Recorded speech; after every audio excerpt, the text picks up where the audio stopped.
We're going to start today by talking about Bayern Munich. They are 5th in the Bundesliga. It doesn't matter how early it is in the season. That's very low for a team that has always won the Bundesliga, I think. What is up with that, Seb? Are they not as good anymore? They're not as good anymore. There's also, you'd think that Bayern not being good is a good thing, and that people in Germany enjoy that, and to an extent they do. But then the realization is that when they start to slip, you see the news cycle being dominated by Bayern Munich and by an increasingly sort of silly set of reports. Now we've reached the stage where Bayern Munich are kind of the permanent discussion on German Sky now, in German press, and it's become increasingly granular. So we got to the point last week where there was an issue with Julian Nagelsmann's touchline attire.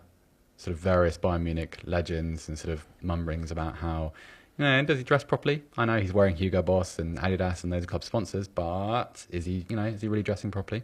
Actually, in terms of brands, then, I mean, yeah. And also, Nagelsmann didn't help himself, because when they most recently lost to Augsburg 1-0 in the last Bundesliga match day, inevitably the Lewandowski question came up, because actually the best I've got chance, that one down here, actually. Yeah, well, he reacted very badly to it, because a plucky journalist in the press conference said, I'm paraphrasing, but would you have won that game if Lewandowski was still here? And I had sympathy with him, because he said, well, he's not, is he? What's the point? What's the point in the question? He doesn't play here anymore. And so it's got a bit tricky. It got worse because the day after they lost to Augsburg, Bayern Munich made their traditional visit to the beginning of the Oktoberfest festival. I should have just gone Which very is German. set in October, actually. I should have just Oktober festivaled. That would have been the German thing to do. Anyway, obviously they were in their traditional attire and with the beer glasses and everything, and they all look very, very glum. So you had this. There's a couple of excellent photographs of Nagelsmann looking not particularly happy to be there. Oliver Kahn looking a little bit. Oliver Kahn always looks the same, doesn't he, really, in most photographs? The point is that it's not quite working at the moment, and there's a lot of different discussions going on about why that is, including Lewandowski. John and I have talked a little bit about underlying numbers, which is quite an interesting part of this conversation. But one other thing to say is that there's been a bit of criticism of Nagelsmann's management style, and led by Stefan Effenberg, which is it's a little bit of an irony. Stefan Effenberg, never the most, quite a controversial guy, very, very good player, former Bayern Munich captain, but wasn't always the most collegiate of professionals when he was playing. But he said basically, and I'm paraphrasing again, that these Bayern Munich players, they don't need to be taught new passing routines. They don't need to be taught new automatisms. They don't need an ideologue trying to reteach them the game. What they need is someone that's good with the kind of the interpersonal aspects of management. So no coaching. Exactly that. Brilliant. It's kind of what he said. My German isn't good enough to tell whether he was being entirely serious or whether he was just being provocative. But it's left a mark, because that's been sort of repeated elsewhere and people have been talking about it. And now Nagelsmann's kind of having to, or will, when the Bundesliga restarts, is going to have to defend his sort of interpersonal relations with players. And it's a difficult situation. Well, there's that, and also, what's he going to be wearing? Is he going to, really mix it up? The expected numbers are good, John. I've looked at them because someone put them in the doc, and so that helped. That was me. I mean, it's tough to talk about. Like, is a team doing better or worse than they were the season before over a really small sample size? So I'll say that as a caveat, but the numbers look better to me than they did last season when Robert Lewandowski was there. So this season, Bayern Munich, obviously 5th in the league, but if you look at their expected goal difference, which is the difference between how much expected goal value they're generating versus how much expected goal value they're conceding, they're at plus 11.4, which is very healthy. So over 7 games, you're creating more than an expected goal a game over your opponents on average.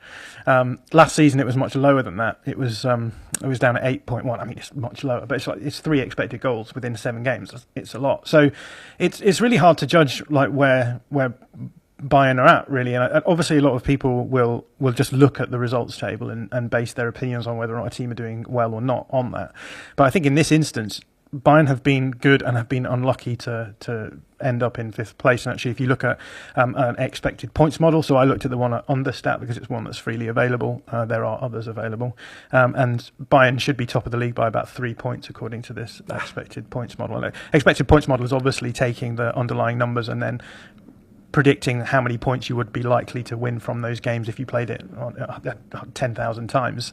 So obviously, if they're expected, their underlying numbers are good, then they're obviously going to be more likely to have picked up more points. So obviously, there's a correlation there, but it does suggest that actually Bayern are not worthy of a been fifth really place. Unlucky, John. Like if you think about, there hasn't been Michael like an awful performance, one where you think this needs tearing down and we just need to rebuild this. It's just not the case. It's just like, bad moments against Stuttgart, isolated moments like from perhaps De Ligt's mistake against Stuttgart came under scrutiny because he's cost the club so much money and because he's Matthias de Ligt and because it's a talking point.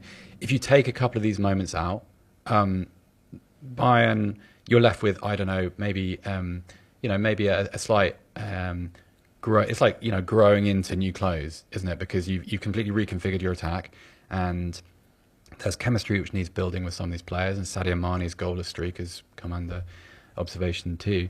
But still, a very good rebound performance against Barcelona. The only question I have is the slightly strange situation, which I don't quite understand, going on between Marcel Sabitzer and Leon Goretzka. Not between the two people, just in the preference for Sabitzer in the midfield alongside Joshua Kimmich, which I just don't agree with. I think Goretzka is a footballer from a different world to Sabitzer. I think Sabitzer's a good player, but does he bring what Goretzka does? I don't know, unless I'm missing something. It's worth saying, I think that Nagelsmann has changed completely the style of play that Bayern have been playing. So it's funny because when Nagelsmann was at Leipzig, he was playing a style of football that you would expect Bayern to be playing.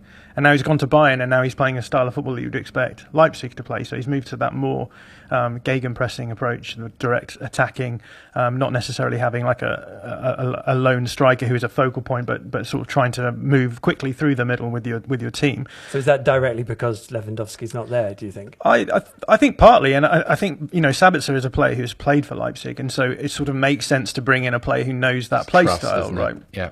But it does raise a lot of interesting questions insofar as, okay, if you look at the underlying numbers, they're generating more expected goals now, and they're conceding fewer expected goals than they were previously. In fact, ironically, the only game where they put up less expected goal numbers than their opponent was against Barca, which they won in that game.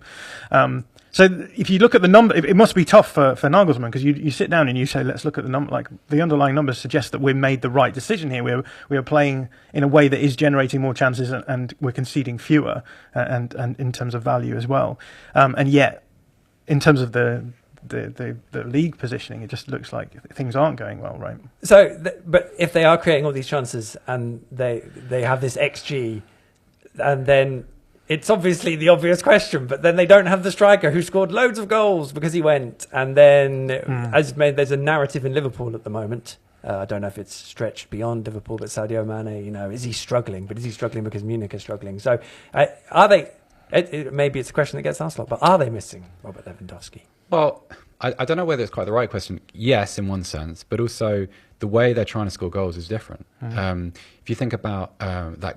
It's an attacking group now, isn't it? So Müller is obviously still there, and while still a very good player, I would say that Müller, his level is a little bit down. I think he would acknowledge that publicly.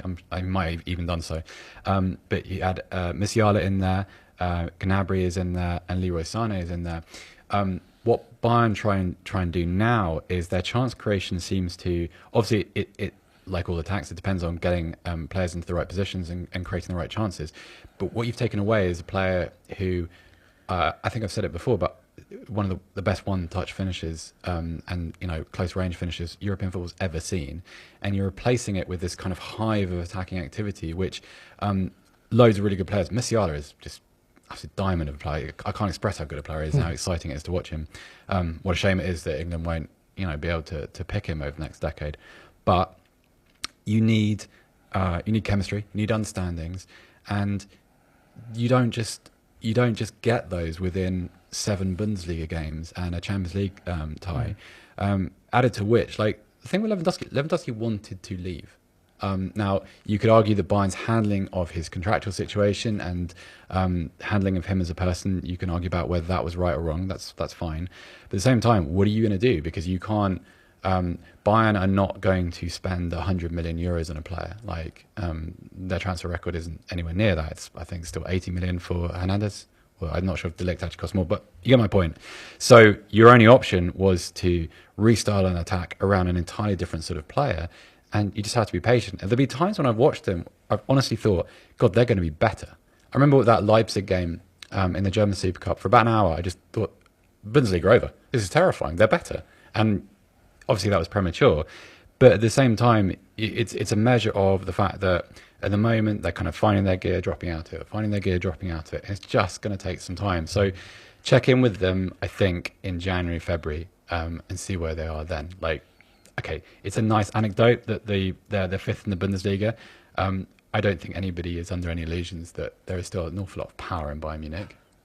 11 in a row is still on then. That's exciting. Yeah. I mean, they have done really well in the Champions League as well, in fairness. You look at it and go, well, yeah, 4 games without a win in the Bundesliga, which I've written here. Is it too easy for them? If you were going to prioritise what you were going to do, you would probably go, well, Champions League, let's go through that tough group and away we go. Yeah, and I think that's the question worth asking. I mean, Bayern, as you've said, have won 10 Bundesligas in a row. Like, if they don't win it, is it the end of the world? No, but I think that the focus is going to be Champions League now, and it is for the elite clubs. And so I just would love to know the conversations they're having at Bayern Munich Towers right now, where they're sitting down and they're like, okay, we're doing well in the Champions League. If you look at the underlying numbers, we're set well in the Bundesliga as well. How much of this tearing up of the copybook and changing the tactical approach, are they going to then look at that and say, we are now in a better position than we were in previous seasons to win in the Champions League? And okay, yes, there's a wobble in the Bundesliga, but who cares? If this puts us in a better position to actually win the Champions League, then it'll be worth it, which is a weird position to be in, I guess. It's quite interesting to hear some of the commentary from inside the camp. Like, so Thomas Müller. Inside Bayern Munich Towers, which I'm still visualising. It's like a fortress, isn't it? Yeah, it's beautiful. So Thomas Müller spoke about what he described as sloppiness amongst his teammates, which is, I wouldn't say out of character, because he has that in his locker, but I think most people sort of associate him with a sort of more jovial personality, and like, he likes to joke with the media and stuff. There was another interesting moment when, after that Barcelona game, which actually, strangely, I thought was one of Bayern's worst performances of the season, strangely enough, because I thought I think I got battered. The first half. I got pressed into oblivion by Barcelona, and they were very, very fortunate to be level.